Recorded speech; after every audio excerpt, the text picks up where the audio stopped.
All right, kids, today we're going to talk about Chicago, and that should come as no surprise to anyone that knows me because even though I don't have any ties to the Windy City, I usually find a way to bring it up. For instance, Chicago is the setting of a show I like to call Happy Endings that I briefly mentioned in a video about the perfect joke about racism. When I brought up Travis Scott getting arrested by police after he encouraged Lollapalooza attendees to climb over security barricades and storm that stage in 2015, that took place in Chicago. Additionally, a recent episode of mine about bias in hiring, I gave this example. In 2004, economists studied how race, ethnicity, and racism affects hiring decisions. They wondered, are Emily and Greg more employable than Lakeisha and Jamal?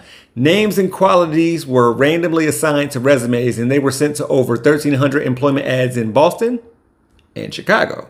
And it's probable that I'll bring up Chicago again in the future when talking about some of my favorite rappers like Lupe Fiasco, Common, and, well, I've already made a video about Kanye.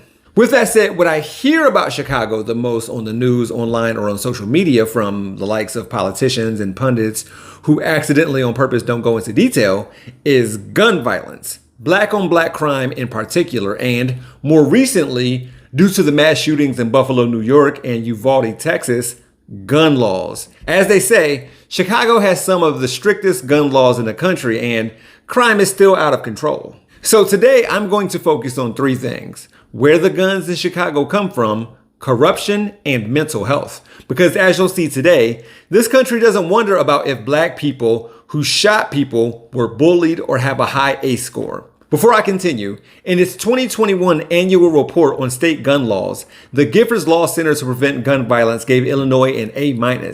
Here's what they say Illinois does well, along with what the state is missing. This makes Illinois 8th in the nation for the strength of its gun laws.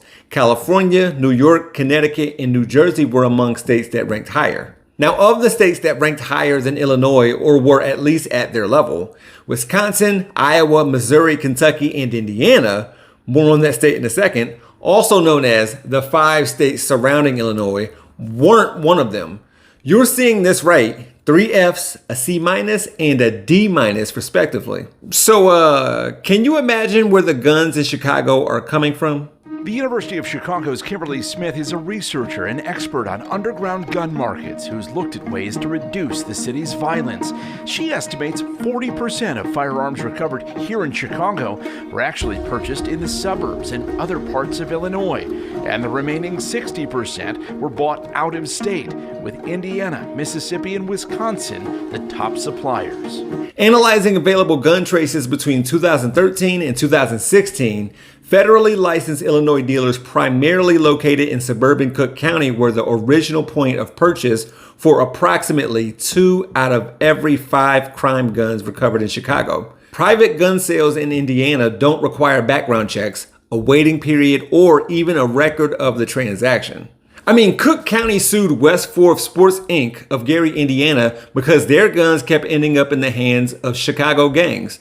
A Cabela's and Blythe Sports Shop are also top sources of guns from Indiana into Chicago. Recently, Indiana passed a law loosening Indiana's requirements for carrying a handgun in public despite the opposition of several major law enforcement organizations. Indiana Governor Eric Holcomb signed the law repealing the state's handgun permit requirement, allowing anyone age 18 or older to carry a handgun except for reasons such as having a felony conviction, facing a restraining order from a court, or having a dangerous mental illness. But the largest source of firearms in Chicago might come from Cook County itself, like Chuck's Gun Shop in Riverdale, Illinois, southeast of Chicago, just outside of the city limits. Almost a decade ago, Illinois became the last state to allow concealed carry, while other laws were loosened in years prior. In 2010, the U.S. Supreme Court overturned the 1982 ban on handguns in Illinois, and 3 years later, Chicago ended its gun registry. In 2014, a judge overturned Chicago's ban on gun shops. See how these policy choices go unmentioned, as well as programs like the St. Sabina Church Gun Buyback Initiative, where anyone 25 and under can get $200 for handguns or assault rifles, or the countless amount of Stop the Violence programs in the city with the big shoulders. It's not like these gangs in Chicago love guns. They carry them for protection while having a huge distrust in the police. Keep that in mind as we move on to corruption. I find it so ironic that when people talk about Chicago, the first thing they talk about is this crime, but you guys never talk about the corruption. Since the year 2000, the state of Illinois has lost over $10.6 billion purely to corruption, $556 million annually. Since 1973, over 1,400 politicians have been indicted on some form of corruption charges, including 4 state governors who have done jail time. The latest, of course, being Rob Blagojevich, who tried to sell President Obama's Senate seat once he was elected in 2008. Between 2010 to 2017, Chicago spent over $700 million on police brutality bonds. And in 2015, Chicago became the first city in world history to pay reparations for police torture. And let's not forget Mayor Richard J. Daley, who served for 20 years and was a member of the Irish mob and participated in the Chicago race riots in 1919, where he vandalized homes on the south side and assaulted black people. But y'all blame us. A new report reaffirms what Chicagoans already knew for decades. The University of Illinois claims Chicago is the most corrupt city in the U.S. Professor Dick Simpson said corruption among public officials has cost the city $500 million.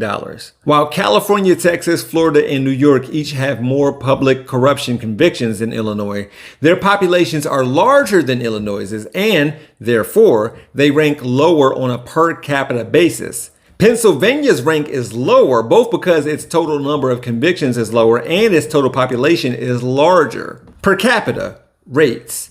This will come up later. It becomes a game of who can you trust. I alluded to the police earlier. What about district attorneys, mayors, past and present governors? Professor Simpson summed it up this way. It's essentially a corruption tax on citizens who bear the cost of bad behavior.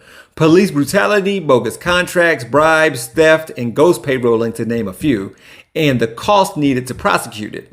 A proliferation of guns and death and imprisonment, a cycle of vengeance, inequity, schools closing down, mental health resources being unavailable. These adverse childhood experiences, ACEs, can have a tremendous impact on future violent victimization and perpetration and lifelong health and opportunity. ACEs are potentially traumatic experiences such as neglect, experiencing or witnessing violence, and having a family member attempt or die by suicide that occur in childhood, birth to 17, that can affect children for years and impact their life opportunities. Come on now. I shouldn't have to elaborate on why childhood trauma is important to consider for the topic of gun violence in any city, let alone Chicago. A lot of this is common knowledge that's featured on TikTok and Twitter, but can barely be found on the news or media or on the floor in Congress.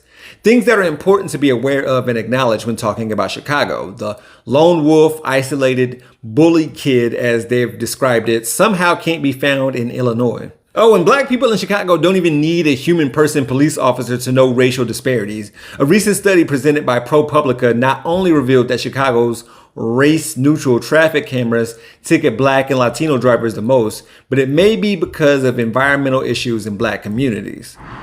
In Chicago, all across the city, we have these speeding cameras. So if you're going down a road and you're speeding, obviously you get a ticket in the mail. But the best part, this is on Irving Park. For the past couple weeks, these truckers have been parking right in front of the camera. So on Irving Park, if you're just driving, you can go as fast as you want. You're not gonna get a ticket. So thank you, truckers. We love you all. Drivers intuitively slow down when confronted with narrowed streets, speed bumps, or other traffic and calming measures. There are fewer pedestrians and more vacant lots and industrial areas in what some would consider the hood. There's a million reasons to stop once you pass downtown on the north side, where more affluent and more white people live. Residential density is another factor. Denser neighborhoods have more cars, more traffic, and more pedestrians. All factors that cause motorists to automatically slow down, the expert said. Along with the fact that black neighborhoods in Chicago were more likely to be near highway entrance and exit ramps. I hope politicians and pundits wouldn't say black people drive worse, because any people of any color would drive similarly under these circumstances. But we know a lot of people avoid black neighborhoods. Before I close, the issue of homicides and gun violence is much more complex than what I'm presenting, but the people who say, well, look at Chicago, for one, aren't trying to help. And they might want to come up with something other than gun laws and the fact that Chicago votes blue. Chicago at least had the third highest per capita police spending of any major US city, and Chicago had the third highest number of police officers per 1,000 residents, and the second highest among fairly large cities. As I said previously, Chicago is roughly the same size as Columbus, yet features 1.8 million more people. Not that I'm saying a city's population density is the issue, but the sheer difference in the amount of people from one city to another may mean that it's more appropriate to use a rate when it comes to something like homicide. As you can see, just before the pandemic, of the top 65 US cities with the highest murder rate per 100,000 residents, Chicago ranked 28th, in between Buffalo and Chattanooga. Homicide has gotten worse since then, but Chicago's murder rate is still outside of the top 10 around the country. So what about Chicago? What about it? Are we going to discuss poor mental health resources and availability, the corruption? Seems to me that if every city had gun laws similar to what Chicago has, the conversation about that city would be a lot different. And there would be no debate about gun violence, but we gonna be all right. I forgot to go into detail about how so many illegal firearms are actually bought in Chicago. Can one of y'all please look up straw purchases and ghost guns and get back to me? Thank you.